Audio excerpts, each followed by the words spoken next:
بسم الله الرحمن الرحيم. أبناء بنات طلاب الصف الأول ثانوي، أهلا بكم مع أولى ثانوي فرنساوي ترم تاني الوحدة الرابعة الدرس الثالث. لي لو دوكيمون اقرأ الوثيقة pour répondre à la question suivante ثم أجب على السؤال التالي. ستيفان وأليكس. ستيفان: ألو سالو، quel jour tu ne vas pas à l'école؟ أي يوم أنت بتروحش المدرسة؟ أليكس: ألو je vais au lycée tous les jours، أذهب كل أيام sauf le samedi et le dimanche، ما عدا السبت والحد. Qu'est-ce que tu fais le week-end؟ ماذا تفعل في أجازة نهاية الأسبوع؟ Je regarde un film au cinéma، أشاهد فيلم في السينما. Et toi؟ Moi je vais au gymnase pour faire du sport، أذهب إلى الجيمناز لكي أمارس الرياضة. Quel sport tu fais؟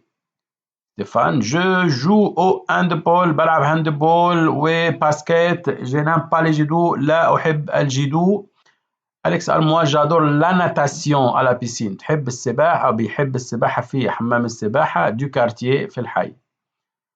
Les deux garçons parlent de، الولدين بيتكلموا عن ايه؟ بيتكلموا عن الاكتيفيتي بريفيري، عن الأنشطة المفضلة. ده بيحب بيروح السينما، ده بيروح الجيمناز، ده بيروح لا بيسين. لي رومبلوا دي تون سكولير، أو آسف، أليكس نيفا با أو ليسي، أليكس لا يذهب إلى المدرسة، ما بيروحش إيه؟ السطر التاني بيقول جو في أو ليسي تو لو جور سوف لو سامدي لي ديمونش، يبقى هو ما بيروحش إيه؟ دي جور، ما بيروحش دو جور، دو جور بار سومان، ما بيروحش يومين في الأسبوع. جميل.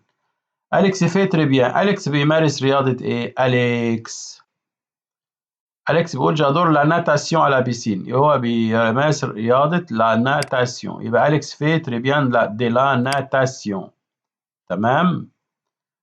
ونيكوت لو ديالوج، بنسمع الحوار ده فين؟ أول سطر يا باشا بيقول لك ستيفان ألو ألو، يبقى ألو يبقى أو بورتابل. يعني إيه بورتابل؟ المحمول. بورتابل هو الموبايل المحمول. من فضلك فعل الجرس ليأتيك كل جديد.